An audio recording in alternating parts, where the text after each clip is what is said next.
seorang profesor teologi dari Oxford yang terkenal menentang Islam. Tapi satu pertanyaan sederhana dari muridnya mengubah segalanya. Kenapa di Al-Quran ada kisah masa kecil Yesus, tapi di Alkitab tidak? Pertanyaan itu mengguncang imannya, membawanya ke Mesir, hingga akhirnya ia menemukan kebenaran yang membuatnya bersyahadat. Bagaimana kisah ini bisa membuat ratusan orang ikut masuk Islam? Subscribe sekarang dan tulis di kolom komentar. Menurut kamu, apakah kebenaran memang tak bisa disembunyikan selamanya? Kabut pagi bergelayut di atas sungai Thames ketika lonceng menara Magdalen College berdentang 7 kali. Edward Williams berjalan cepat melintasi halaman batu yang basah oleh embun. Mantel wol hitamnya berkibar tertiup angin musim dingin Oxford. Di tangannya tergenggam secangkir kopi hitam yang sudah dingin, seperti pagi-pagi lainnya. Namun hari itu, entah mengapa, langkahnya terasa lebih berat. Edward adalah nama yang dikenal di dunia teologi Eropa. Di usia 38 tahun, ia sudah menjadi profesor tetap di University of Oxford, mengajar perjanjian baru dan sejarah gereja perdana. Para mahasiswanya memujanya karena kecerdasannya, para koleganya mengaguminya karena keberaniannya, dan para pemuka agama mengutip tulisannya dengan penuh percaya diri. Ia adalah seorang rasionalis religius, pembela tradisi Kristen dari arus skeptisisme modern, dan lebih dari itu, seorang kritikus keras Islam. Buku terbarunya, Kesalahan Historis dalam Al-Quran, telah menjadi kontroversi besar di kalangan akademisi teologi lintas agama. Dalam buku itu, Edward menuduh Al-Quran sebagai rekonstruksi teologis dari narasi Alkitab yang disesuaikan dengan doktrin monoteisme Islam. Buku itu terjual ribuan eksemplar di Inggris dan Amerika dan menjadikannya bintang dalam berbagai konferensi lintas agama. Namun di balik sorot lampu dan tepuk tangan, Edward menyimpan kegelisahan yang tak pernah ia ceritakan pada siapa pun. Pagi itu, ruang kuliah di Fakultas Teologi tampak seperti biasa. Rak-rak kayu dipenuhi Alkitab edisi kuno. Potret para reformator menghiasi dinding dan bau tinta tua bercampur dengan debu buku yang menua. Edward sedang menulis di papan tulis. Christology, the Divine and Human Nature of Jesus. Mahasiswanya menyimak dengan penuh perhatian, mencatat setiap kutipan dari Injil Yohanes dan surat Paulus. Saudara-saudara, ujarnya dengan suara dalam dan berwibawa, salah satu perbedaan mendasar antara Injil dan teks-teks lain seperti Al-Quran adalah pada pemahaman tentang siapa Yesus itu. Dalam Alkitab, Yesus adalah putra Allah yang menjelma menjadi manusia. Dalam Al-Quran, ia hanyalah nabi, ciptaan Tuhan. Dua pandangan yang sama sekali berbeda. Tangannya menulis cepat di papan. The Word became flesh. John 1:14. Beberapa mahasiswa mengangguk. Diskusi pun berlanjut, hingga sebuah tangan terangkat di baris belakang. Profesor, suara itu datang dari seorang mahasiswa muda bernama Jonathan Reed, seorang mahasiswa doktoral yang dikenal kritis. Bolehkah saya bertanya sesuatu yang mungkin sedikit di luar topik? Edward tersenyum kecil. Silakan, Jonathan. Pertanyaan yang baik selalu disambut. Jonathan menatap catatannya sebentar, lalu berkata pelan namun jelas. Mengapa di Al-Quran ada kisah masa kecil Yesus yang membuat burung dari tanah liat dan menghidupkannya, sementara di Alkitab tidak ada satu pun kisah seperti itu? Ruangan seketika hening. Hanya suara jam dinding tua yang berdetak. Edward menatap Jonathan lama, seperti berusaha memastikan ia mendengar dengan benar. Kisah itu, lanjut Jonathan, dalam surah Ali Imran dan surah Al-Ma'idah disebutkan secara eksplisit. Sementara dalam Injil kanonik kita, masa kecil Yesus hanya diceritakan sangat singkat. Mengapa begitu, Profesor? Apakah mungkin Al-Quran memiliki sumber yang hilang dari Alkitab? Pertanyaan itu jatuh seperti batu ke dasar hatinya. Edward mencoba tersenyum. Al-Quran, Jonathan, adalah teks yang lahir 6 abad setelah Injil. Ia tentu tidak bisa menjadi sumber sejarah yang otentik tentang Yesus. Tapi, potong Jonathan dengan hati-hati, bagaimana jika kisah itu bukan hasil salinan, melainkan sisa dari tradisi yang tidak masuk ke kanon Injil kita? Kelas menjadi senyap. Semua mata tertuju pada Edward. Ia merasakan dadanya mengencang. Dalam hitungan detik, pikirannya melompat ke pelajaran masa kuliahnya dulu, ketika seorang profesor tua pernah menyebut Gospel of Thomas dan Infancy Gospel of James yang berisi kisah-kisah masa kecil Yesus, termasuk yang membuat burung dari tanah liat. Ia mengabaikan hal itu waktu itu, menganggapnya legenda apokrif. Tapi kini, pertanyaan muridnya membuat memori itu muncul kembali, tajam seperti pisau yang digoreskan ke benaknya. Ia menarik napas panjang. Pertanyaan yang menarik, ujarnya akhirnya. Namun, kisah seperti itu tidak termasuk dalam kitab suci yang diakui gereja karena dianggap tidak memiliki dasar historis. Jonathan mengangguk pelan. Mungkin tidak historis bagi gereja, Profesor, tapi bagaimana jika justru Al-Quran yang menyimpan bagian sejarah itu? Suara bisik-bisik mulai terdengar di antara para mahasiswa. Edward memandang jendela, menatap langit kelabu Oxford, mencoba menenangkan pikirannya. Ia menutup buku catatannya, lalu berkata dengan datar, "Baiklah, kita lanjutkan topik berikutnya. Namun setelah kelas berakhir..." Pertanyaan itu terus menggantung di udara, mengikuti Edward ke ruang kerjanya, ke lorong batu tua, bahkan hingga ke rumahnya malam itu. Di ruang baca yang sepi, ia membuka laptop dan mengetik dengan jari gemetar, Jesus Clay Bird's Quran. Hasil pencarian pertama menunjukkan ayat, "Aku akan membuat untukmu dari tanah sesuatu yang berbentuk burung. Lalu aku tiupkan kepadanya, maka ia menjadi seekor burung dengan izin Allah." Ali Imran 9. Edward menatap layar lama. Hatinya berdegup kencang. Kata-kata muridnya bergema di kepalanya. Mengapa kisah itu ada di Al-Quran, tetapi tidak di Alkitab? Untuk pertama kalinya dalam hidupnya, Edward Williams, profesor teologi terkemuka dari Oxford, tidak punya jawaban. Malam turun perlahan di atas kota Oxford. Di luar jendela, butir hujan menetes di kaca, memantulkan cahaya lampu jalan yang temaram. Di dalam ruang kerjanya yang sunyi, Edward Williams duduk di depan meja kayu tua, dikelilingi tumpukan buku-buku teologi, Alkitab dalam berbagai bahasa, dan salinan naskah-naskah kuno. Pertanyaan yang diajukan Jonathan pagi tadi tidak mau pergi dari benaknya. Ia telah mencoba mengabaikannya, menenggelamkan diri dalam pekerjaan. Namun kalimat itu terus berputar seperti gema yang menolak padam. Mengapa di Al-Quran ada kisah masa kecil Yesus yang membuat burung dari tanah liat dan menghidupkannya, sementara di Alkitab tidak ada? Ia menatap Alkitab terbuka di hadapannya. Lampu meja menyinari halaman Injil Lukas pasal 2, satu-satunya bagian yang menceritakan masa kecil Yesus dalam kitab kanonik.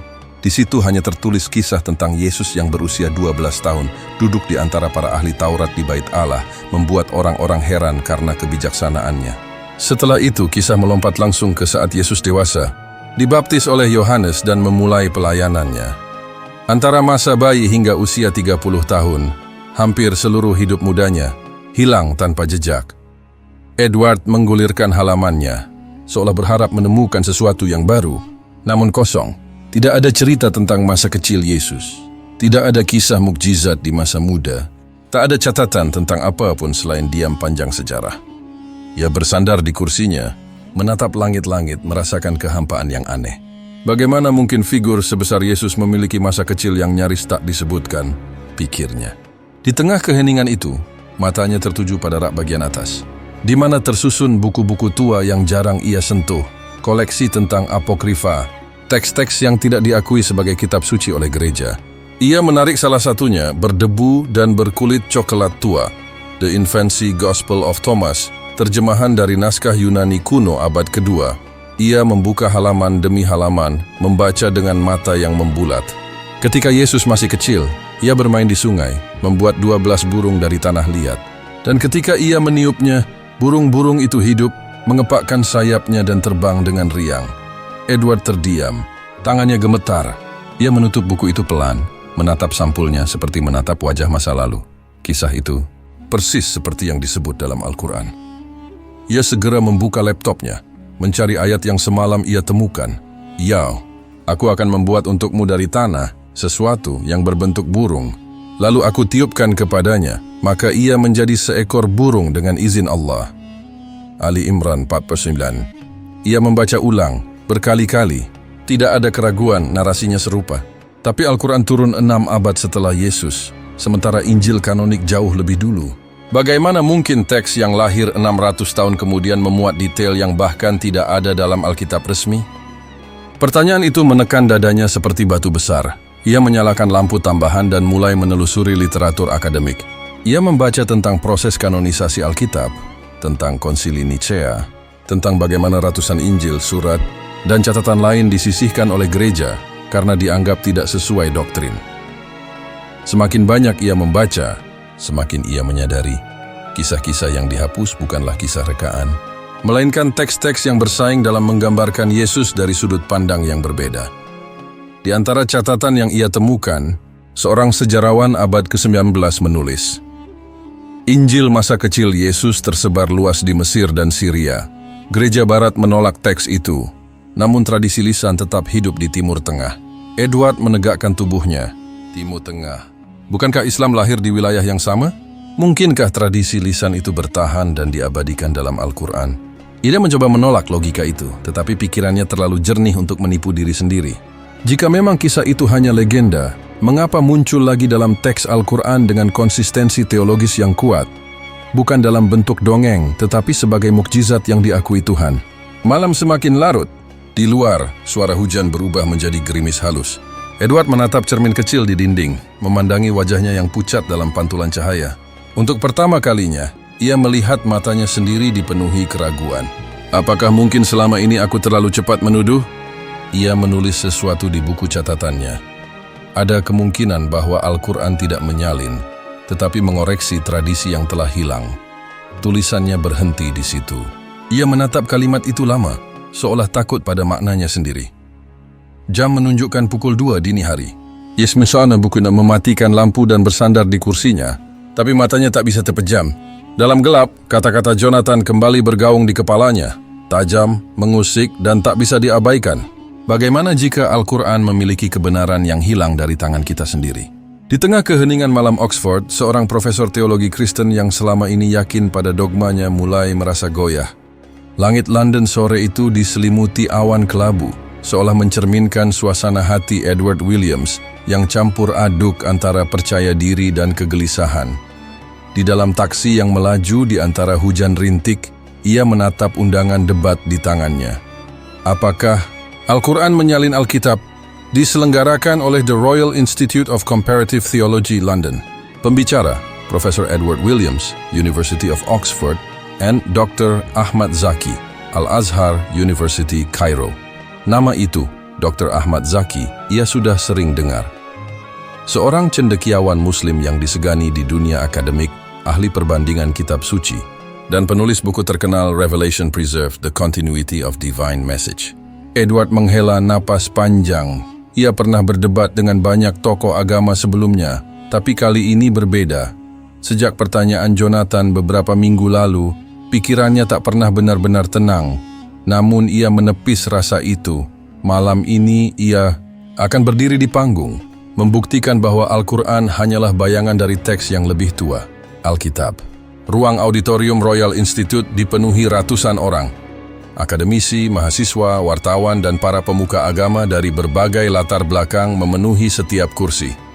Di atas panggung, 2 meja dengan lampu kecil di atasnya telah disiapkan. Bendera Inggris dan Mesir berdiri berdampingan di belakang mereka, simbol dialog antar peradaban. Ketika moderator memperkenalkan para pembicara, tepuk tangan menggema. Edward berdiri dengan senyum percaya diri, mengenakan setelan abu-abu elegan khas dosen Inggris.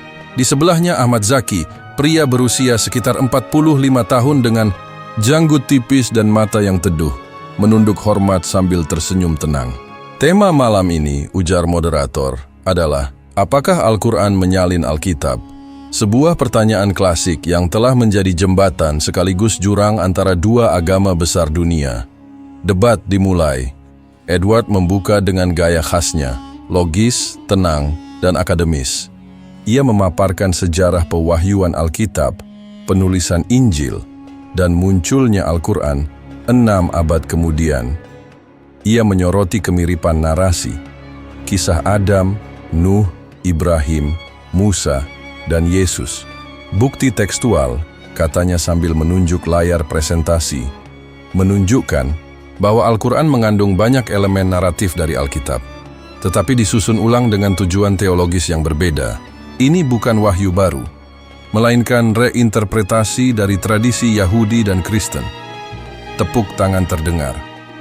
Edward melanjutkan, penuh keyakinan bahwa Islam membangun keabsahannya di atas fondasi kitab sebelumnya.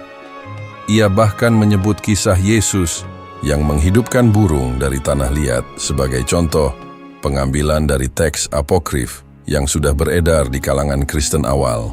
Namun Ahmad Zaki tetap diam, hanya menatapnya dengan senyum lembut.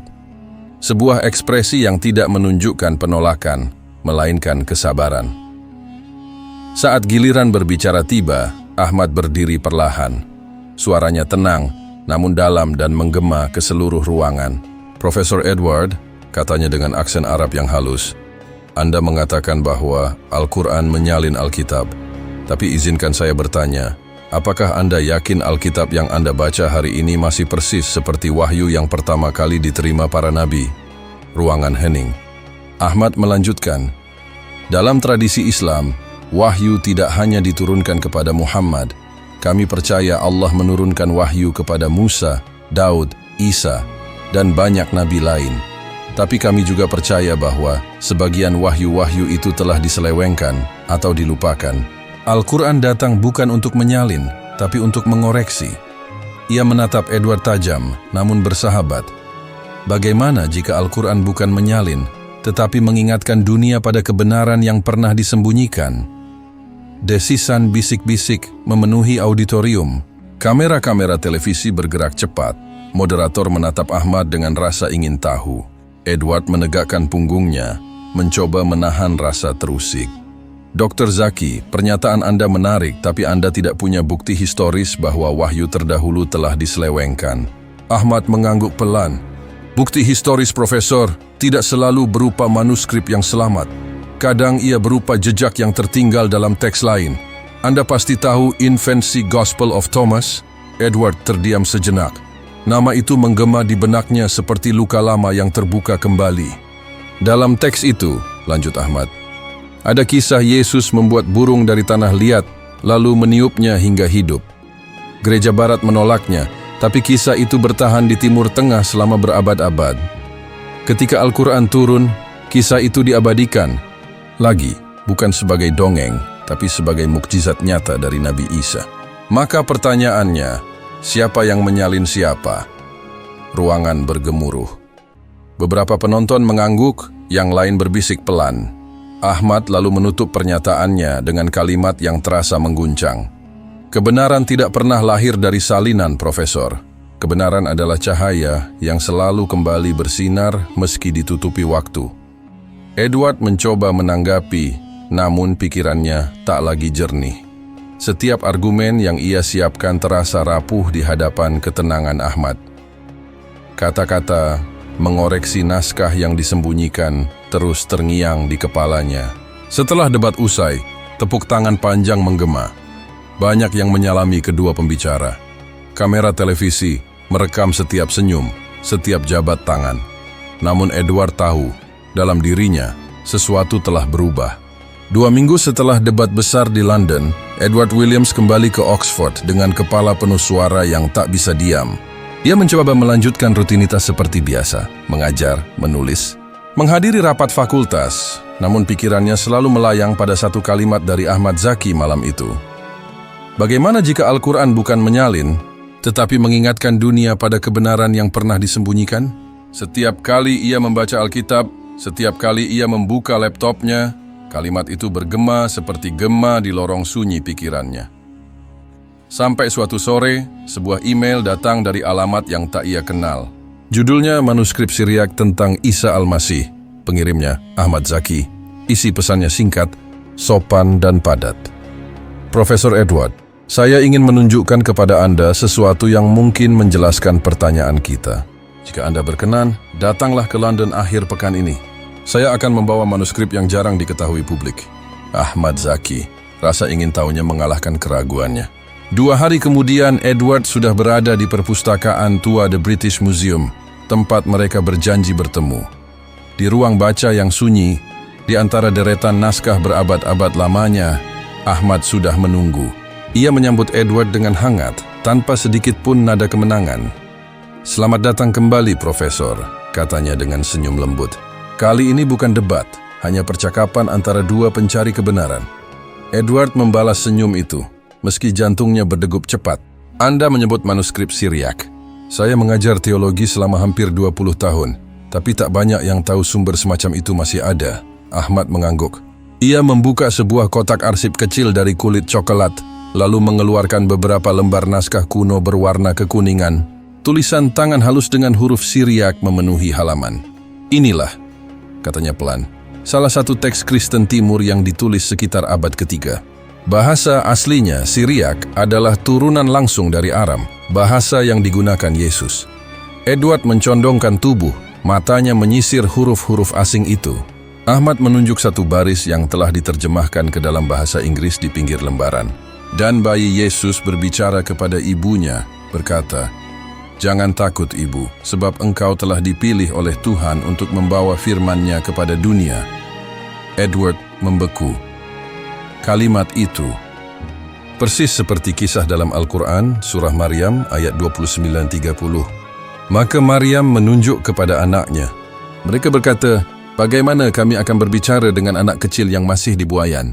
Berkatalah Isa, "Sesungguhnya aku hamba Allah. Dia memberiku kitab dan menjadikanku seorang nabi." Tangannya perlahan menutup naskah itu. Ia menatap Ahmad, tak percaya. "Anda ingin mengatakan bahwa tradisi tentang Yesus berbicara sejak bayi sudah ada di kalangan Kristen Timur sebelum Islam?" Ahmad mengangguk.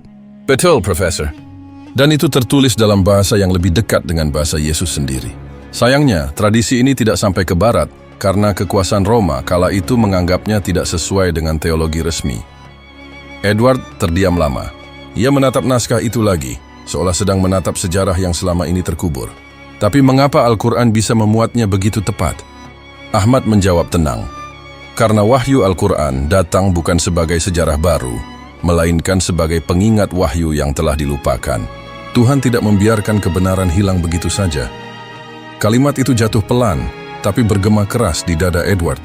Ia merasakan sesuatu bergetar dalam dirinya, sebuah dentuman halus yang mengguncang keyakinan lama. Mereka berbincang lama sore itu. Ahmad menjelaskan tentang hubungan antara bahasa Aram dan Arab, bagaimana akar kata dan struktur kalimatnya memiliki kedekatan luar biasa. Ia juga menunjukkan catatan akademik bahwa sebagian tradisi Kristen Timur, khususnya di Syria dan Mesir, telah menyimpan kisah masa kecil Yesus secara lisan jauh sebelum masa Nabi Muhammad. Bagi kami, kata Ahmad, Al-Quran bukanlah revisi, melainkan restorasi. Seperti seseorang yang menyalakan kembali pelita lama yang nyaris padam. Edward hanya mendengarkan. Setiap kata Ahmad terasa seperti tetes air di batu yang retak. Pelan tapi pasti membentuk celah baru dalam pikirannya. Ia memandangi naskah itu sekali lagi. Usia kertasnya, aroma sejarahnya, dan kalimat yang ia baca terasa begitu nyata, begitu kuno, begitu dekat dengan sumber asli. Syriak, gumamnya pelan, bahasa Aram yang digunakan Yesus. Jadi ini mungkin lebih murni daripada teks Yunani Injil yang kita miliki sekarang. Ahmad menatapnya penuh pengertian. Persis, Profesor. Dan bukankah menarik bahwa Al-Quran menggunakan ungkapan yang lebih sesuai dengan akar bahasa Aram ketimbang terjemahan Yunani? Edward tersenyum getir. Mungkin bukan hanya menarik, Dr. Ahmad. Mungkin menakutkan. Ahmad tertawa kecil. Kebenaran memang sering menakutkan bagi yang belum siap, tapi menenangkan bagi yang mencarinya. Ketika mereka berpisah di pintu museum, langit London mulai berwarna oranye keemasan. Edward berdiri lama di tangga, memandangi langit itu. Merasa seperti baru saja mendengar dentuman pertama dari sesuatu yang jauh lebih besar dari dirinya. Sebuah getaran kebenaran yang menembus lapisan keyakinan lama. Untuk pertama kalinya, ia merasa bahwa sejarah yang ia ajarkan selama ini mungkin hanyalah potongan mozaik dari kebenaran yang utuh. Malam telah larut di Oxford. Lampu-lampu jalan menyala redup di balik jendela kaca yang dingin, dan suara jarum jam di dinding ruang kerjanya terdengar seperti detak waktu yang berat. Edward Williams duduk di meja kayu yang penuh buku terbuka, Alkitab, Infancy Gospel of Thomas, tafsir Al-Quran karya Ibn Kathir, dan beberapa buku sejarah gereja awal. Sejak pertemuannya dengan Ahmad Zaki di London, pikirannya tidak pernah tenang. Ia tidak lagi membaca untuk mencari argumen, melainkan untuk mencari jawaban. Apakah mungkin selama ini aku membela tradisi bukan kebenaran? Pertanyaan itu datang seperti bisikan yang tak mau pergi. Ia membuka Al-Quran terjemahan Inggris yang baru saja ia beli diam-diam dari toko buku di London. Di halaman yang lembut dan beraroma tinta baru, ia membaca ayat demi ayat dari surah Maryam. Dan, ingatlah, ketika Maryam menjauh dari keluarganya ke suatu tempat di sebelah timur. Lalu kami utus kepadanya ruh kami, dan ia menjelma di hadapannya sebagai manusia yang sempurna. Kata-katanya sederhana, tapi ritmenya berbeda dari teks-teks yang biasa ia baca. Tidak seperti Injil yang sering bersandar pada narasi. Ayat-ayat Al-Quran terasa seperti dialog langsung antara Tuhan dan hati manusia. Ia terus membaca hingga sampai pada bagian yang membuat napasnya terhenti. Maka Maryam menunjuk kepada anaknya. Mereka berkata, bagaimana kami akan berbicara dengan anak kecil yang masih di buayan? Berkatalah Isa, sesungguhnya aku hamba Allah. Dia memberiku kitab dan menjadikanku seorang nabi. Edward menutup bukunya perlahan. Ia terdiam, menatap kosong ke udara. Ayat itu sama persis dengan teks Siriak yang ditunjukkan Ahmad, bahkan lebih ringkas dan kuat. Ia lalu menoleh ke Infancy Gospel of Thomas, membuka bagian yang memuat kisah Yesus membuat burung dari tanah liat, meniupnya hingga hidup. Ia meniupnya, dan burung-burung itu mengepakkan sayapnya, terbang, lalu kembali dan hinggap di pundaknya. Ia menatap kedua teks itu bergantian, Al-Quran dan Injil Apokrif, dua kitab dari dunia yang berbeda, namun keduanya berbicara dalam nada yang sama. Bagaimana mungkin, gumamnya, dua teks yang lahir di zaman berbeda, bahasa berbeda, budaya berbeda, namun memiliki inti yang sama. Ia mulai mencatat di buku jurnalnya. Di satu kolom, ia menulis tema-tema besar, kelahiran Yesus, mukjizat, kabar gembira, kesucian Maryam dan nubuat tentang Sang Penolong. Di kolom lain, ia menulis referensinya dari Alkitab dan Al-Quran. Semakin lama ia menulis, semakin ia melihat pola yang tak bisa ia abaikan. Narasi Al-Quran terasa lebih konsisten, tanpa kontradiksi. Tanpa upaya untuk menjadikan Yesus Tuhan, hanya seorang nabi besar yang diutus untuk menegakkan kebenaran. Dia hamba Allah, bukan anak Allah. Ia menatap catatannya. Teringat ayat dalam Injil Yohanes yang sering ia ajarkan, aku dan Bapa adalah satu. Tapi kini, untuk pertama kalinya, ia mempertanyakan maknanya. Apakah Yesus benar-benar mengaku Tuhan? Ataukah itu interpretasi manusia setelah berabad-abad penyuntingan? Buku sejarah gereja yang dulu ia tulis sendiri. Di sana tertulis bahwa konsep Trinitas baru dirumuskan secara resmi pada Konsili Nicea tahun 325 Masehi, 3 abad setelah wafatnya Yesus. Sebelumnya, banyak sekte Kristen awal yang percaya bahwa Yesus hanyalah utusan Tuhan. Ia membaca kembali kalimat itu dan tersenyum getir. Jadi, sejak awal pun kita tak pernah sepakat siapa sebenarnya Yesus. Malam semakin larut, di luar angin berdesir di celah jendela tua. Edward bangkit, menatap bayangannya di cermin besar di ruang kerja. Wajahnya tampak lelah, matanya memerah, rambutnya berantakan. Ia merasa seperti dua sosok dalam satu tubuh, seorang profesor teologi yang dihormati, dan seorang pencari yang sedang kehilangan arah. Ia kembali duduk, menulis dalam jurnalnya, aku mulai mengerti mengapa Ahmad berkata bahwa Al-Quran adalah koreksi, bukan tiruan.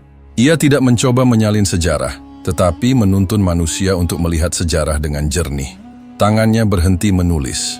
Ia menatap kata koreksi lama sekali.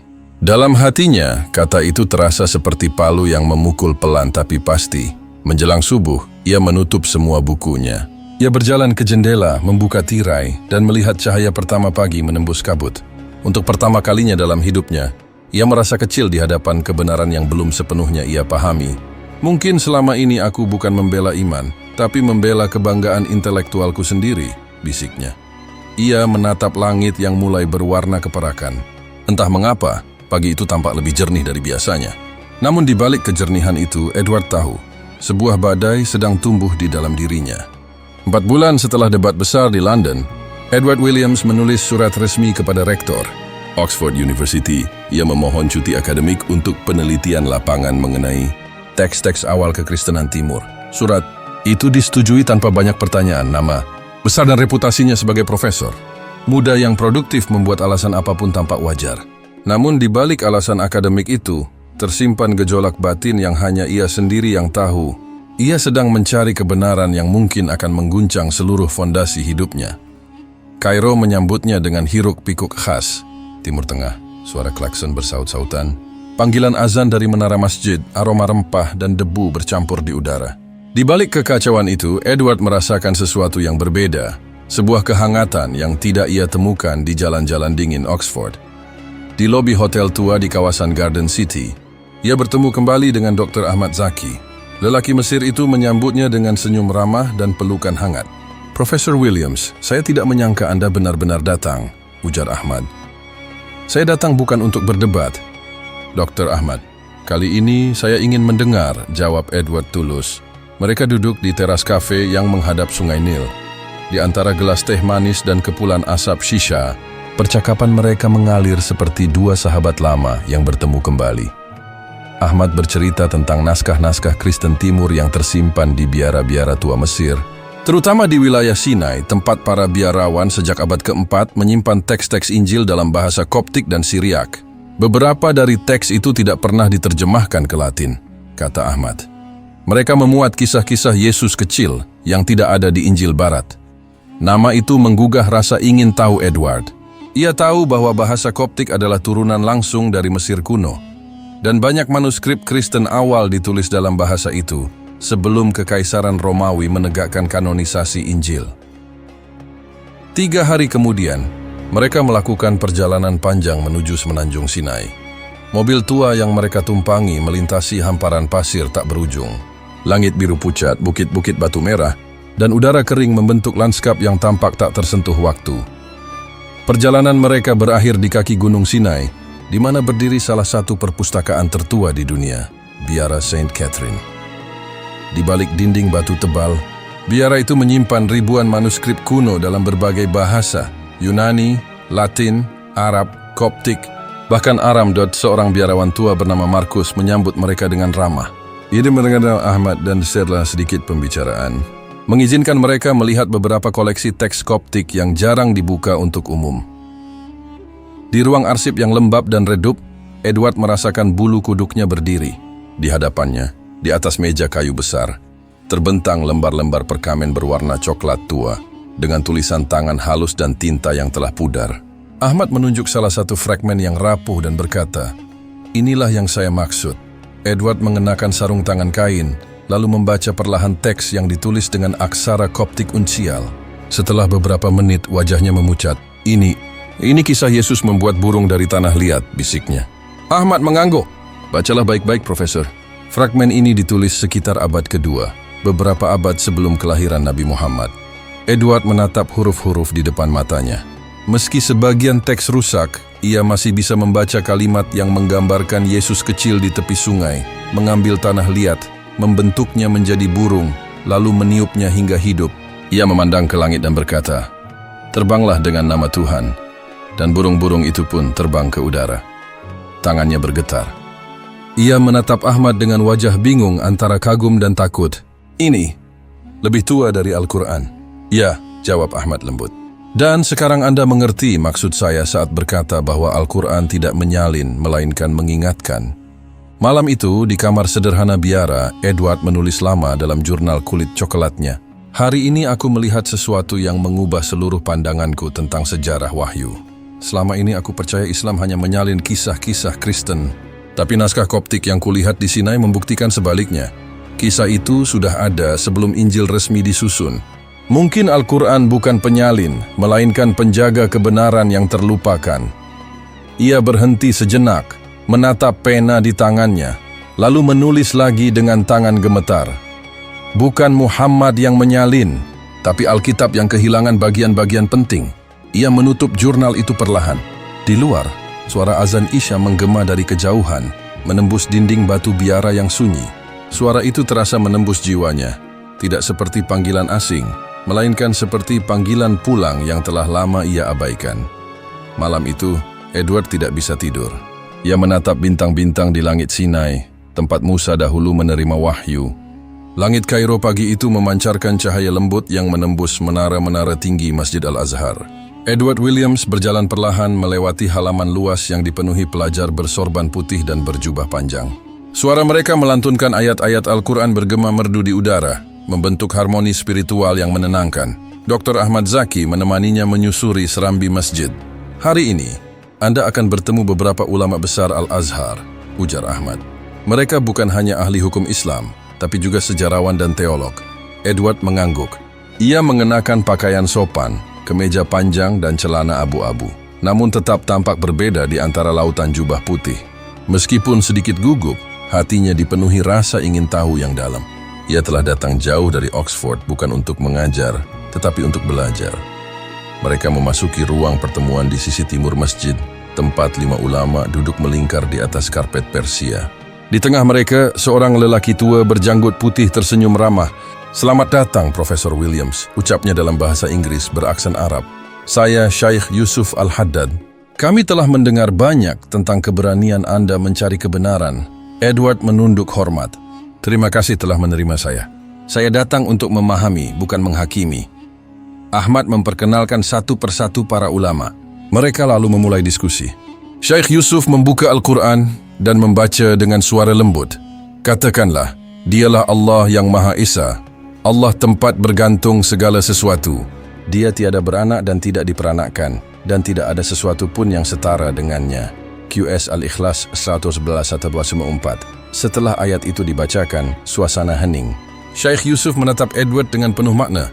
"Inilah inti tauhid kami, Profesor. Segala rasul datang membawa pesan yang sama. Sembahlah Tuhan yang Esa, bukan manusia, bukan ciptaan." Edward menyimak dengan khidmat. Ia menatap teks di hadapannya dan merasakan sesuatu yang sederhana tapi kuat. Tidak ada istilah filsafat rumit, tidak ada perdebatan metafisika seperti dalam teologi barat. Hanya kejelasan tentang keesaan Tuhan yang mutlak. "Tapi dalam tradisi kami," kata Edward hati-hati, "Yesus disebut anak Allah. Ia adalah jalan menuju keselamatan." Syekh Yusuf tersenyum lembut. "Kami juga percaya Isa Al-Masih adalah jalan menuju keselamatan, sebagai nabi yang mengajarkan kebenaran dan kasih sayang. Namun keselamatan bukan datang dari menyembahnya, melainkan mengikuti ajarannya yang murni, tunduk kepada kehendak Allah." Edward menatapnya lekat-lekat. "Jadi Anda mengakui Yesus?" Syekh Yusuf mengangguk. "Kami mencintai Isa, tapi kami tidak menyembahnya." Kalimat itu jatuh seperti batu di hati Edward. Sederhana, tapi mengguncang keyakinan yang telah ia genggam selama bertahun-tahun. Ia menatap wajah-wajah ulama di sekelilingnya. Tidak ada fanatisme di sana, hanya ketenangan yang lahir dari keyakinan yang bulat. Diskusi berlanjut ke topik tentang wahyu.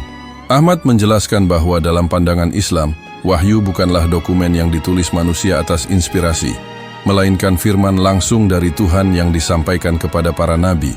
Wahyu bukan inspirasi manusia, jelas Ahmad. Ia adalah kalam Allah. Karena itu, Al-Quran tidak bisa disusun, diubah, atau ditambah oleh siapapun. Edward menulis cepat dalam buku catatannya. Jadi dalam Islam, wahyu bersifat mutlak, tidak seperti tradisi Kristen yang menafsirkan wahyu secara progresif. Seorang ulama muda bernama Syekh Farid menjawab, "Benar, Profesor. Dalam teologi Kristen, manusia sering dijadikan bagian dari wahyu. Tapi dalam Islam, manusia hanyalah penerima, bukan penulis." Edward terdiam lama. Ia teringat bagaimana dalam sejarah gereja, banyak keputusan teologis lahir dari konsili, sebuah kesepakatan manusia. Ia mendadak merasa kecil di hadapan sistem keyakinan yang tidak berusaha menegosiasikan Tuhan. Setelah diskusi panjang, mereka berjalan ke halaman masjid. Suara azan zuhur menggema lembut dari menara. Semua ulama bergegas mengambil air wudhu. Edward memperhatikan mereka dengan kagum. Kesederhanaan gerakan, kedisiplinan, dan ketenangan yang menyertai setiap langkah. Ahmad menoleh padanya. "Anda tahu, Profesor, bagi kami, ibadah adalah bentuk dialog langsung dengan Tuhan. Tidak perlu perantara, tidak perlu imam besar. Setiap orang dapat berbicara dengan Tuhannya sendiri." Edward memandangi jamaah yang mulai berbaris.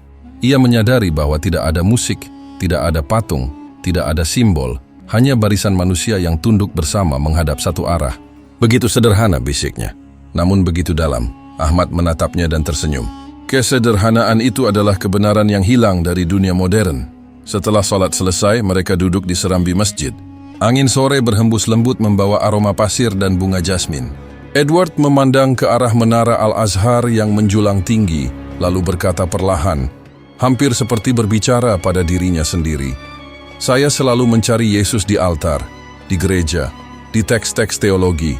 Tetapi mungkin selama ini saya tidak melihat dengan benar. Mungkin Yesus yang sejati bukan Tuhan yang disembah, melainkan utusan yang menuntun." Ahmad menatapnya dengan tatapan penuh empati, tidak memaksa, tidak menghakimi. Kebenaran tidak selalu datang dalam satu malam, Profesor. Kadang ia berbisik pelan, menunggu hati kita siap mendengarnya. Edward mengangguk. Kalimat kami mencintai Isa, tapi kami tidak menyembahnya terus bergema di benaknya. Ia tahu sesuatu di dalam dirinya sedang berubah, bukan karena kalah dalam debat, tapi karena hatinya menemukan kejujuran yang selama ini ia hindari. Malam itu, di kamar hotelnya di Kairo, ia menulis satu kalimat di jurnalnya. Aku mulai mengerti mengapa mereka tidak menyembah Isa, karena mereka benar-benar mengenalnya. Pagi itu, di kamar hotelnya yang menghadap Sungai Nil, Edward Williams duduk di depan meja kayu kecil dengan secangkir kopi yang sudah dingin. Di hadapannya tergeletak secarik kertas berkop resmi Oxford University, Faculty of Theology. Ia telah menundanya selama berhari-hari, tetapi kini tak ada lagi alasan untuk menunda. Ia menghela napas panjang, lalu mulai menulis. To Professor Richard M. Langford, Dean of Theology, University of Oxford. Subject: Preliminary Findings on Early Christian Texts and Quranic Correlations. Dear Professor Langford, selama 3 bulan penelitian di Mesir, saya menemukan sejumlah manuskrip Koptik dan Syriak yang mengandung kisah-kisah masa kecil Yesus. Beberapa di antaranya memiliki kesamaan menakjubkan dengan catatan dalam Al-Quran, khususnya kisah burung dari tanah liat dan mukjizat ucapan Yesus saat masih bayi. Temuan paling signifikan berasal dari fragmen biara Saint Catherine, Sinai, tertanggal sekitar abad kedua Masehi. Fragmen ini lebih tua daripada naskah-naskah Injil kanonik yang diakui Gereja Barat. Fakta ini menantang asumsi lama bahwa Al-Quran menyalin kisah dari sumber Kristen belakangan. Kemungkinan besar Al-Quran justru memelihara versi asli dari tradisi Kristen Timur yang telah disisihkan oleh redaksi Barat. Saya menyadari pernyataan ini kontroversial, namun secara akademik, saya berkewajiban untuk melaporkan bahwa bukti tekstual dan linguistik menunjukkan kesinambungan antara ajaran Yesus yang murni tentang keesaan Tuhan dan pesan tauhid dalam Islam. Saya memohon izin untuk mempresentasikan hasil penelitian ini di forum fakultas, bukan sebagai pembela agama tertentu, melainkan sebagai seorang ilmuwan yang mencari kebenaran sejarah wahyu. Sincerely, Edward Williams, PhD Professor of Historical Theology. Oxford University. Setelah menulis tanda tangannya, Edward menatap surat itu lama sekali. Ia tahu, begitu surat ini dikirim, tidak ada jalan kembali. Ini bukan sekadar laporan akademik, ini pengakuan bahwa pemahaman lamanya mulai runtuh. Ia menekan tombol send di laptopnya. Pesan terkirim, selesai. Namun begitu surat itu meluncur ke sistem surel universitas, dada Edward terasa berat, seolah seluruh hidupnya ikut melayang bersamanya. 2 minggu kemudian, sebuah surat balasan tiba melalui email resmi. Singkat, dingin, dan penuh ketegangan terselubung. To Profesor Williams, kami telah menerima laporan Anda dan menilainya sebagai temuan yang signifikan, namun berpotensi kontroversial. Fakultas memandang perlu dilakukan klarifikasi akademik secara terbuka. Dengan ini, kami meminta Anda kembali ke London sesegera mungkin untuk menghadiri simposium luar biasa yang akan diadakan 2 minggu mendatang. Tema simposium, apakah Al-Quran menyimpan sejarah Yesus yang hilang? Kami berharap Anda siap mempresentasikan bukti Anda di hadapan Komisi Teologi dan Media Ilmiah Internasional. Regards, Profesor Richard Langford Dean, Faculty of Theology. Edward membaca surat itu berkali-kali. Ia tahu maksud sebenarnya dari kata klarifikasi. Fakultas ingin menguji atau mungkin bahkan menentangnya di depan umum. Debat kedua. Kali ini bukan di aula universitas kecil, tapi di panggung internasional. Disiarkan langsung oleh media Inggris. Malam itu, ia berjalan di sepanjang tepi Sungai Nil bersama Dr. Ahmad. Lampu-lampu kota memantul di permukaan air yang tenang. Jadi mereka memanggil Anda pulang? Tanya Ahmad pelan. Ya, jawab Edward. Debat besar kedua. Kali ini bukan sekadar akademik. Mereka ingin mempertahankan fondasi gereja. Ahmad tersenyum lembut. Kebenaran memang selalu menimbulkan perlawanan. Tapi Profesor, jika Anda berbicara dari hati, tidak ada yang perlu Anda takutkan. Edward menatap ke langit malam. Saya bukan lagi datang untuk membuktikan siapa benar. Saya hanya ingin orang tahu bahwa Yesus tidak pernah mengajarkan untuk disembah. Ahmad meletakkan tangannya di bahu Edward. Mungkin itulah mengapa Anda datang ke sini. Bukan untuk menemukan Islam, tapi untuk menemukan Isa yang sejati. Beberapa hari kemudian, Edward berkemas. Ia meninggalkan Mesir dengan perasaan campur aduk antara ketenangan dan ketakutan. Di dalam tasnya, ia membawa salinan digital manuskrip Koptik yang ia temukan di Sinai, catatan jurnal pribadi, serta sebuah mushaf Al-Quran berukuran kecil, hadiah dari Ahmad. Sebelum naik ke pesawat, ia membuka mushaf itu sekali lagi. dan membaca ayat yang sudah sangat akrab baginya. Dan kami jadikan Isa sebagai tanda bagi manusia dan rahmat dari kami. QS Maryam 11:1. Air matanya menetes perlahan. Ia menutup buku itu dan tersenyum samar. Rahmat dari kami, gumamnya. Bukan Tuhan baru, tapi rahmat dari Tuhan yang satu. Ketika pesawat lepas landas meninggalkan langit Kairo, Edward tahu hidupnya tidak akan sama lagi. Ia tidak lagi sekadar profesor Oxford. Ia kini menjadi saksi dari dua dunia, Barat dan Timur, yang ternyata berbagi satu kebenaran, Tuhan yang Esa. Dan di kejauhan, menara-menara Al-Azhar semakin kecil, sementara bayangan debat besar yang menantinya di London semakin besar. London malam itu dipenuhi sorotan kamera dan suara wartawan. Aula Megah Royal Institute of Theology penuh sesak, ratusan akademisi, pendeta, mahasiswa, bahkan perwakilan media internasional hadir. Di luar, demonstran membawa spanduk bertuliskan Faith Under Attack dan Defend the True Gospel. Di atas panggung, 2 kursi dan 1 meja panjang disiapkan. Nama mereka tertera jelas di layar besar di belakang. Dr. Edward Williams, Oxford University. Dr. Ahmad Zaki, Al-Azhar University. Tema, Siapa Yesus yang sebenarnya? Ini bukan sekadar debat ilmiah. Ini adalah duel dua pandangan dunia, antara keimanan lama yang dijaga gereja dan cahaya kebenaran yang baru mulai menyentuh hati seorang profesor Inggris. Moderator membuka acara dengan suara tegas. Malam ini kita akan menyimak 2 tokoh besar membahas salah satu pertanyaan paling mendasar dalam sejarah teologi. Apakah Yesus adalah Tuhan atau Nabi? Edward menatap ruangan.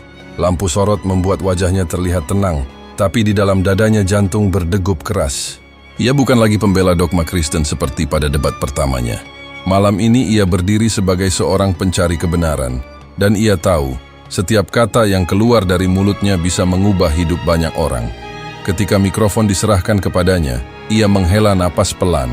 "Saudara-saudara," katanya, "dulu saya berdiri di tempat ini untuk menyerang Islam. Saya menulis buku, memberi kuliah, dan menganggap Al-Quran hanyalah salinan dari Alkitab. Tapi penelitian saya di Mesir membuktikan sesuatu yang tak dapat saya abaikan." Ruangan mulai hening. Edward membuka slide pertama di layar. Foto naskah Koptik dari biara Saint Catherine. Ini adalah fragmen abad kedua yang menceritakan Yesus kecil membuat burung dari tanah liat dan meniupnya hingga hidup. Kisah yang identik terdapat dalam Al-Quran surah Ali Imran ayat 49 yang menatap penonton. Naskah ini lebih tua dari Injil Markus dan Matius. Maka pertanyaannya bukan lagi apakah Al-Quran menyalin Alkitab, tetapi mengapa Alkitab Barat kehilangan kisah ini? Beberapa profesor di barisan depan saling berpandangan. Edward melanjutkan dengan suara mantap. Setelah meneliti naskah-naskah awal dalam bahasa Yunani, Syriac, dan Koptik, saya menemukan bahwa sebagian besar redaksi Injil dilakukan setelah konsili Nisea tahun 325. Tujuannya bukan murni teologis, tetapi politis yang menampilkan kutipan dari Kodeks Vatikanus dan Kodeks Sinaiticus, lalu menjelaskan perbedaan versi teks. Konsep Trinitas, gelar anak Allah, dan penekanan pada ketuhanan Yesus diperkuat untuk menyatukan kekaisaran Romawi di bawah agama resmi. Dengan kata lain, politik menulis ulang teologi. Kata-katanya mengguncang ruangan. Beberapa pendeta menunduk, beberapa lainnya berbisik dengan wajah tegang. Edward menatap layar kosong sejenak, lalu berbicara dengan suara lebih lembut. "Saya tidak mengatakan Yesus palsu. Tidak. Saya percaya kepada Isa, Yesus yang sejati, yang berbicara kebenaran, yang mengajarkan kasih, tapi juga menyeru kepada penyembahan kepada Tuhan yang Esa. Itulah Yesus yang juga diakui Al-Quran." Moderator kemudian memberi giliran kepada Dr. Ahmad Zaki. Suasana berubah tenang. Ahmad berdiri perlahan, mengenakan jubah abu muda dan sorban putih. Ia tidak membawa catatan, hanya sebuah mushaf kecil di tangannya. "Saudara-saudara sekalian," katanya lembut, "kami umat Islam tidak datang untuk meniadakan Yesus, tetapi untuk memuliakannya sebagaimana Allah memuliakannya." Ia menatap langsung ke arah Edward. "Kami percaya Isa Al-Masih lahir dari perawan Maryam tanpa ayah, berbicara saat bayi, menyembuhkan orang buta dan lepra, bahkan menghidupkan yang mati, semua dengan izin Allah. Tapi kami tidak menyembahnya, karena ia sendiri berkata, 'Sembahlah Allah, Tuhanku dan Tuhanmu.'" Beberapa penonton menunduk, larut dalam kata-kata itu. Ahmad membuka mushafnya dan membaca ayat dengan suara yang bergetar namun jelas. "Dan ingatlah ketika Allah berfirman, Hai Isa putra Maryam, ingatlah nikmatku kepadamu dan kepada ibumu. Ketika aku memperkuatmu dengan Ruhul Kudus, engkau berbicara kepada manusia di waktu kecil dan di waktu dewasa. Qur'an Al-Ma'idah 110 suara Ahmad menggema di seluruh aula. Tidak ada musik, tidak ada tepuk tangan, hanya keheningan yang dalam. Kalimat itu seperti mengisi ruang kosong yang tidak pernah diisi oleh sejarah gereja. Kasih Tuhan yang tidak menjadikan manusia sebagai Tuhan. Ahmad menutup Al-Quran dan berkata pelan, Yesus tidak datang untuk menuntut disembah, tetapi untuk menuntun umatnya kepada Sang Pencipta. Dan itulah yang Al-Quran tegaskan. Moderator menatap kedua tokoh itu dengan kagum. Terima kasih Dr. Ahmad. Dr. Edward, apakah Anda ingin menanggapi? Edward tersenyum kecil. Tidak, katanya lirih. Saya hanya ingin mengatakan, saya datang ke sini untuk mencari kebenaran, dan malam ini saya menemukannya. Ruangan seketika sunyi. Kamera televisi menyorot wajah Edward yang tampak tenang namun basah oleh air mata. Penonton tak bersuara, seolah semua terjebak di antara keheranan dan keharuan. Lalu, dari barisan tengah, seseorang berdiri dan bertepuk tangan pelan. Disusul tepukan lain dan dalam hitungan detik, aula itu bergemuruh dengan tepuk tangan panjang. Bukan karena Edward menang debat, tapi karena kejujuran yang ia bawa terasa lebih kuat dari argumen apapun. Malam itu, berita utama di seluruh dunia berbunyi. Debat Oxford Al-Azhar, Profesor Inggris akui Al-Quran menyimpan kisah asli Yesus. Dan di sebuah kamar hotel sederhana, Edward menulis dalam jurnalnya, malam ini aku tidak kalah, tidak juga menang. Aku hanya menemukan Isa yang sejati, Nabi yang menyeru manusia kembali kepada Tuhan yang Esa. London malam itu dingin dan lembab. Hujan tipis turun membasahi jalan-jalan batu tua di East End. Dari kejauhan suara azan Isya terdengar sayup, meluncur lembut dari pengeras suara sebuah masjid kecil di pojok jalan Brick Lane. Edward berjalan pelan, menyusuri trotoar basah. Jasnya masih rapi, tetapi langkahnya berat. Setelah debat besar yang mengguncang seluruh negeri, pikirannya tak juga tenang. Ia telah berbicara di depan dunia, tapi yang bergema di kepalanya hanyalah satu kalimat. Kami mencintai Isa, tapi kami tidak menyembahnya. Kata-kata itu, yang dulu ia dengar dari ulama di Al-Azhar, kini terasa semakin dalam maknanya. Ia berhenti di depan masjid kecil itu. Bangunannya sederhana, dindingnya dari batu bata merah dan papan kayu bertuliskan East London Islamic Center. Lampu putih redup menerangi pintu masuk. Dari dalam terdengar bacaan Al-Quran dengan suara lembut dan berirama, seolah memanggil hati yang gelisah untuk singgah. Edward membuka pintu perlahan. Aroma karpet tua dan kayu yang lembab menyambutnya. Beberapa jamaah masih duduk berzikir setelah sholat. Di pojok, seorang imam muda sedang membaca Al-Quran dengan tartil yang menenangkan. Suara itu indah, tak seperti nyanyian, tapi mengandung kedalaman yang tak bisa dijelaskan dengan teori musik atau bahasa. Edward duduk di belakang, berusaha tidak menarik perhatian. Namun imam itu menyadari kehadirannya dan menatapnya dengan senyum hangat. Setelah menutup mushaf, imam menghampirinya. Assalamualaikum saudara, sapa sang imam lembut. Edward ragu sejenak, lalu menjawab dengan suara pelan, Wah, Waalaikumsalam. Senyum sang imam makin lebar. Anda baru pertama kali ke masjid ini, bukan? Ya, jawab Edward. Saya hanya ingin mendengar bacaan itu. Suaranya sangat indah. Imam muda itu duduk di sampingnya. Itu surah Maryam katanya. Tentang kelahiran Isa, putra Maryam, dan mukjizatnya saat masih bayi. Edward menatap lantai.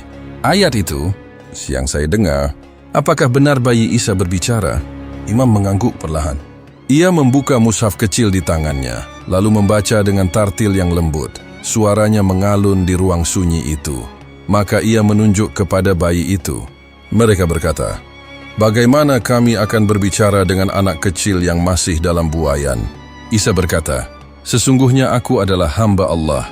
Dia memberiku kitab dan menjadikanku seorang nabi. Qs Maryam 3:19-30. Edward menunduk. Air matanya jatuh tanpa ia sadari. Ayat itu yang pernah ia baca dalam debat kini terasa berbeda. Ia mendengarnya bukan sebagai teks akademik, tapi sebagai suara kebenaran yang berbicara langsung ke dalam hatinya. Aku hamba Allah. 3 kata itu mengguncang seluruh keyakinan yang selama ini ia bangun. Dalam satu kalimat, Al-Quran mematahkan seluruh dogma yang pernah ia pertahankan bertahun-tahun. Imam muda itu menatapnya dengan empati. Isa Al-Masih tidak datang untuk menuntut disembah, Dr. Edward, katanya lembut. Beliau datang untuk menunjukkan siapa yang layak disembah. Allah yang Maha Esa. Edward memejamkan mata. Gambar masa lalunya berkelebat. ruang kuliah di Oxford, deretan buku teologi, pidato-pidatonya yang menyerang Islam, tepuk tangan audiens yang dulu membuatnya bangga. Kini semua itu terasa hampa. Selama ini, katanya lirih, saya mengajarkan kepada orang-orang tentang Yesus, tapi mungkin saya tidak pernah benar-benar mengenalnya. Imam diam sejenak, lalu berkata, mungkin malam ini Allah sedang mengenalkan Anda kepada Isa yang sejati. Kata-kata itu menembus hati Edward seperti cahaya lembut. Ia mengusap air matanya, menatap ke arah mimbar kecil di depan. Sederhana, tanpa patung, tanpa lukisan. Hanya ruang kosong yang penuh dengan ketenangan. Boleh saya mendengarnya lagi? Tanya Edward. Tentu, jawab imam itu. Ia membuka mushafnya dan membaca lagi ayat-ayat tentang Maryam. Tentang rasa sakitnya saat melahirkan di bawah pohon kurma. Tentang pertolongan Allah. Tentang bayi yang berbicara membela ibunya dari tuduhan keji. Setiap kalimat mengalir seperti air jernih di hati Edward. Ia merasa seolah melihat sosok Maryam bukan sebagai figur teologis, tapi sebagai seorang ibu yang suci dan tabah. Ketika bacaan itu berakhir, Edward berbisik lirih, "Ini sangat indah. Mengapa saya baru mendengarnya sekarang?" Imam tersenyum. Kebenaran selalu menunggu, Dr. Edward. Kadang kita hanya perlu diam agar bisa mendengarnya. Malam semakin larut. Jamaah sudah pulang satu persatu. Edward masih duduk di pojok masjid, memandangi lampu yang redup dan mushaf yang terbuka di hadapannya. Ia menulis sesuatu di buku kecil yang selalu ia bawa. Malam ini aku tidak berdebat, aku hanya mendengar. Dan untuk pertama kalinya, aku merasa Isa berbicara kepadaku, bukan lewat mimbar, tapi lewat ayat-ayat Allah. Saat ia keluar dari masjid, hujan sudah reda. Langit London tampak bersih, dengan bulan menggantung tenang di antara awan tipis. Edward berhenti di ambang pintu, menatap langit dan berbisik pelan, "Ya Allah, tunjukilah aku jalan yang benar." Fajar menyingsing pelan di atas langit London. Udara subuh yang dingin menelusup di antara kabut tipis yang melayang di jalanan sepi. Di menara masjid kecil di East End, muazin mengumandangkan azan dengan suara lembut dan khusyuk. Allahu Akbar. Allahu Akbar. Suara itu menggema lembut, seperti cahaya yang menembus kabut. Edward berdiri di serambi masjid, mengenakan pakaian sederhana, kemeja putih dan jaket wol. Matanya sembab karena kurang tidur, tapi wajahnya tenang. Imam muda yang semalam menemaninya tersenyum hangat. "Apakah Anda siap, Dr. Edward?" Ia mengangguk pelan. "Saya siap. Saya sudah mencari kebenaran sepanjang hidup, dan pagi ini saya ingin berhenti mencari." Di dalam masjid, beberapa jamaah sudah berkumpul untuk salat subuh. Mereka belum tahu bahwa pagi itu akan menjadi saksi dari sesuatu yang luar biasa. Imam berdiri di depan, lalu mempersilakan Edward maju ke tengah. Semua mata tertuju padanya, tapi ia tidak gugup. Justru ada ketenangan yang belum pernah ia rasakan seumur hidup.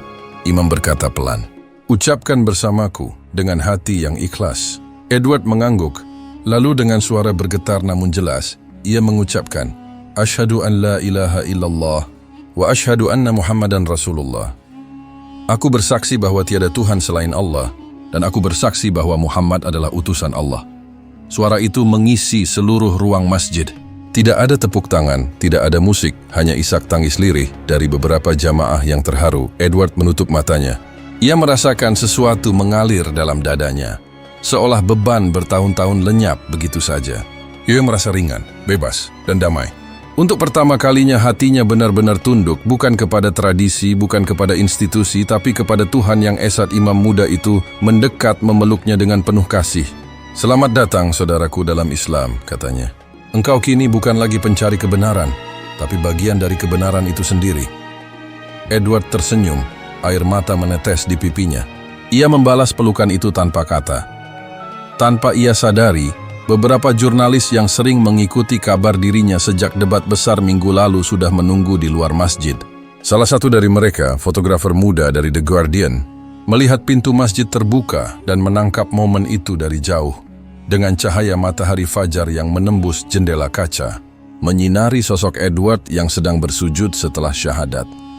Dalam waktu kurang dari 2 jam, foto itu sudah tersebar di internet. Judulnya memenuhi halaman utama situs berita Inggris. Profesor teologi Oxford memeluk Islam setelah debat tentang masa kecil Yesus. Berita itu menyebar seperti api. Media internasional menyorotnya. Televisi menayangkan rekaman singkat Edward di masjid, dan tagar "Yo Oxford Professor refers to Islam" menjadi trending di seluruh Eropa. Sebagian orang kaget. Sebagian marah, sebagian lagi terinspirasi.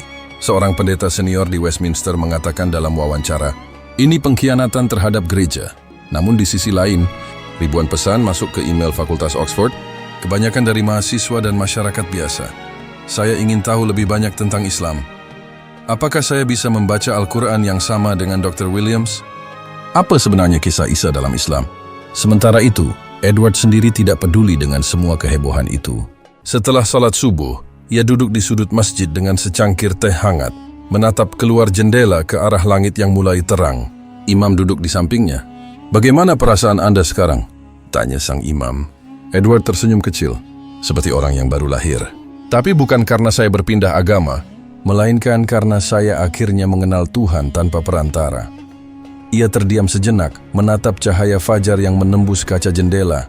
"Dulu saya menulis banyak buku tentang Yesus, tapi saya baru benar-benar mengenalnya hari ini sebagai Isa, hamba Allah." Imam mengangguk dengan mata berkaca-kaca. "Itulah makna Islam, Dr. Edward. Berserah diri kepada Allah, sebagaimana para nabi berserah diri." Beberapa jam kemudian, teleponnya berdering tanpa henti.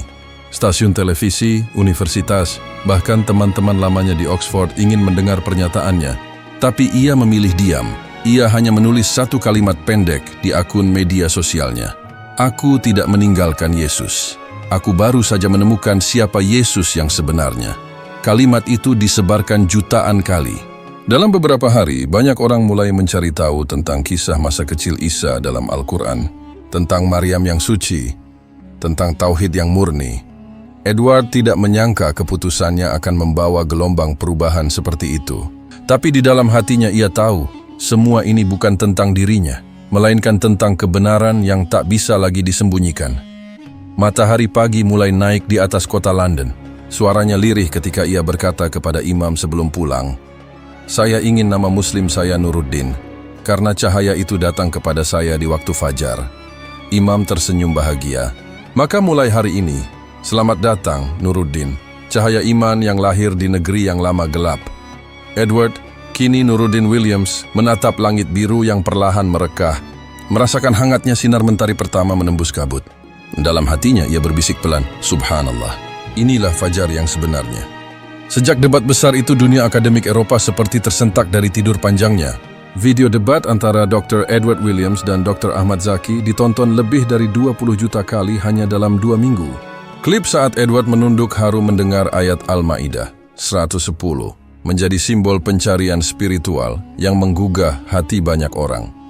Namun yang paling mengejutkan bukanlah jumlah penontonnya, melainkan dampaknya. Ratusan orang yang menonton debat itu mulai mencari Al-Quran, bukan untuk menyerang, tetapi untuk memahami. Di toko-toko buku Inggris, edisi terjemahan The Quran versi bahasa Inggris cetakan Oxford University Press ludes dalam 3 hari. Perpustakaan universitas melaporkan peningkatan drastis peminjaman buku-buku tentang Islam, khususnya tentang kisah Isa Yesus dalam Al-Quran.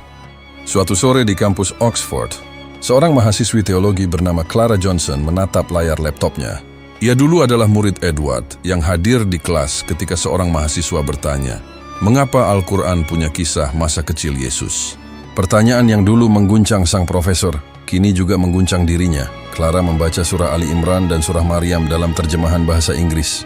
Ia tertegun membaca bagaimana Isa berbicara dari buayan, membela kehormatan ibunya, dan menyatakan dirinya hamba Allah.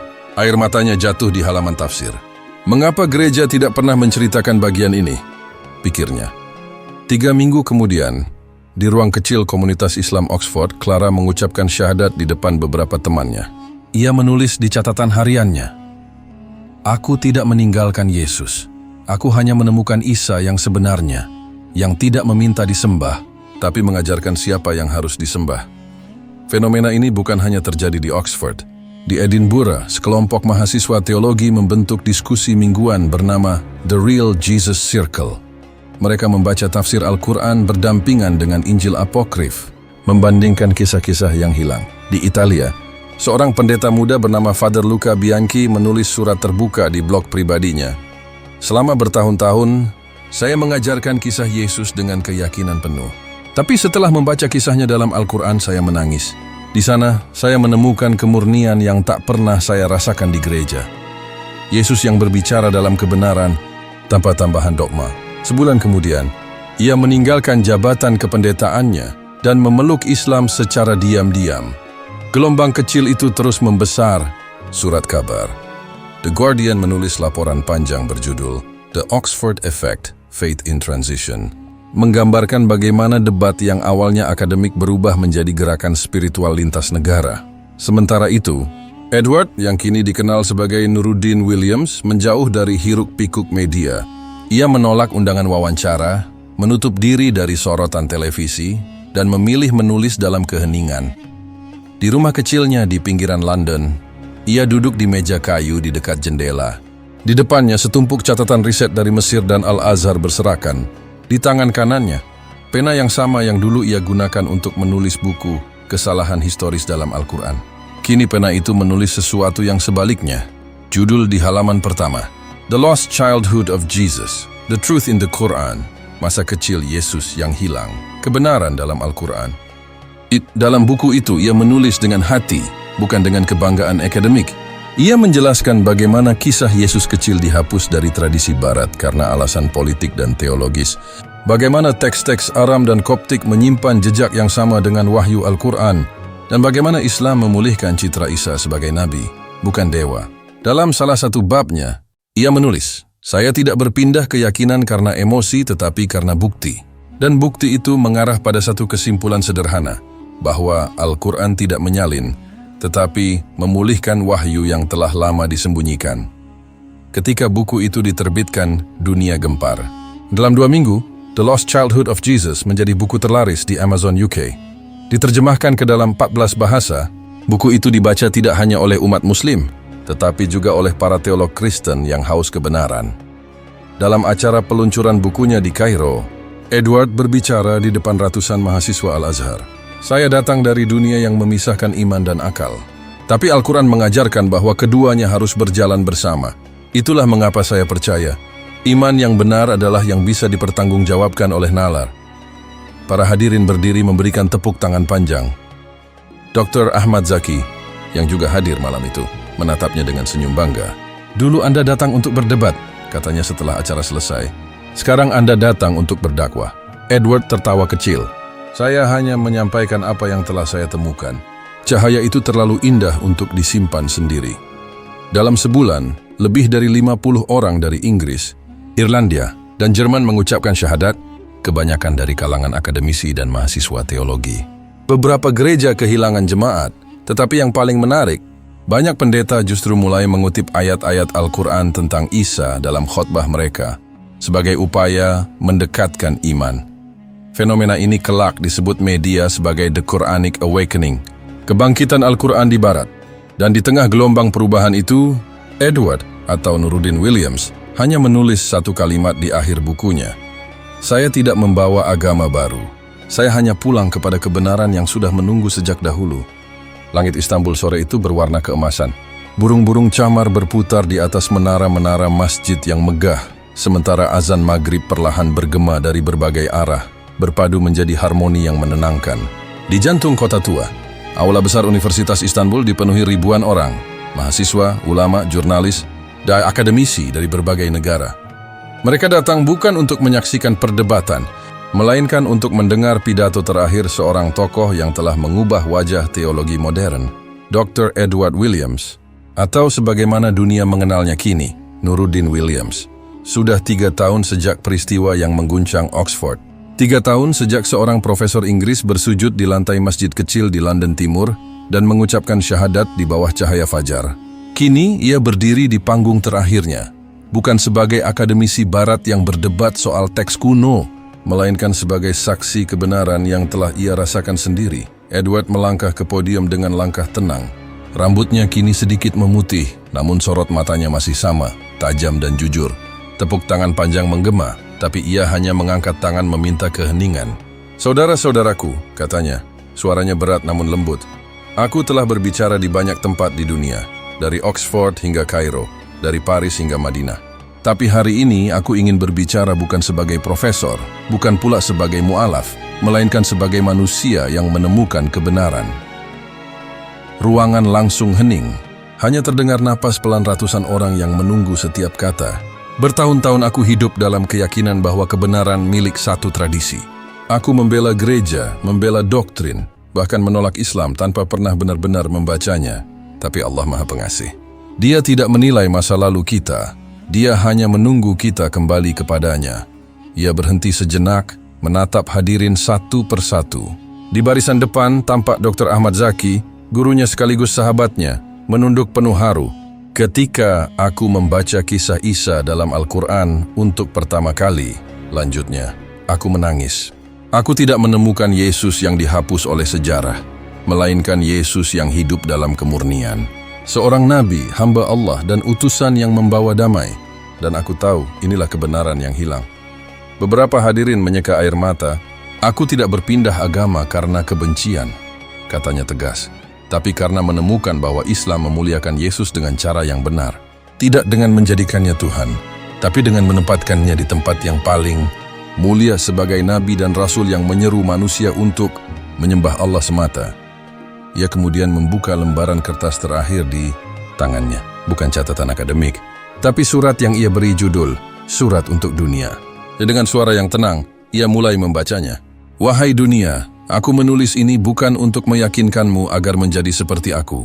Aku hanya ingin engkau membaca, mendengar, dan berpikir. Jangan menilai Islam dari berita, tapi dari Al-Quran itu sendiri. Jangan menilai Muhammad dari apa yang dikatakan musuhnya, tapi dari apa yang diajarkan, rahmat, keadilan, dan kebenaran. Ia berhenti sejenak, menarik napas panjang. Aku pernah berkata bahwa Al-Quran menyalin Alkitab. Kini aku tahu, itu kebalikannya. Al-Quran mengembalikan kisah yang telah lama disembunyikan oleh sejarah. Kisah masa kecil Isa, kisah Maryam yang suci, dan kisah Tauhid yang murni. Suasana ruangan begitu hening hingga detak jam di dinding terdengar jelas. Kini aku tahu, katanya perlahan. Mengapa di Al-Quran ada kisah masa kecil Yesus? Karena Allah ingin kita tahu, kebenaran tidak bisa disembunyikan selamanya. Saat kalimat itu terucap, cahaya matahari senja masuk melalui jendela besar di belakangnya, menyoroti wajah Edward yang tenang. Beberapa mahasiswa berdiri, disusul oleh tepuk tangan panjang dari seluruh aula. Tapi ia hanya tersenyum, menunduk, lalu menutup lembaran suratnya. Setelah pidato itu, Edward tidak muncul lagi di publik. Ia menghabiskan hari-harinya di pinggiran kota Istanbul, menulis tafsir pribadi dan mengajar anak-anak tentang kisah para nabi. Ia menolak jabatan, menolak penghargaan, dan hidup sederhana. 2 tahun kemudian ia wafat dalam tidurnya, dengan mushaf kecil terbuka di dadanya pada surah Maryam. Di makamnya yang sederhana di tepi Bosforus, tertulis kalimat yang ia tulis sendiri sebelum meninggal. Aku lahir sebagai pencari, aku hidup sebagai peneliti, dan aku wafat sebagai hamba. Nuruddin Edward Williams, 1975-2035 tahun-tahun berlalu. Buku-bukunya diterjemahkan ke berbagai bahasa. Kisah hidupnya menjadi inspirasi ribuan orang di Barat untuk membuka kembali Al-Quran dengan hati yang jernih. Dan di setiap seminar teologi modern, ketika para dosen membahas hubungan antara Islam dan Kristen, selalu ada satu kutipan yang diulang dari pidato terakhirnya di Istanbul. Aku tidak berpindah agama karena kebencian, tapi karena menemukan bahwa Islam memuliakan Yesus dengan cara yang benar.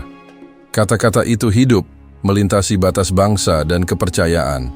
Ia tidak lagi hanya milik seorang profesor Inggris yang menemukan kebenaran, tetapi menjadi milik semua pencari yang berani membuka hati. Dan begitulah kisahnya berakhir, bukan dengan kemenangan, bukan dengan kehilangan, tapi dengan cahaya. Cahaya yang sama yang dulu menuntunnya di waktu fajar, kini menyinari dunia yang haus akan kebenaran. Karena Allah ingin kita tahu, kebenaran tak bisa disembunyikan selamanya.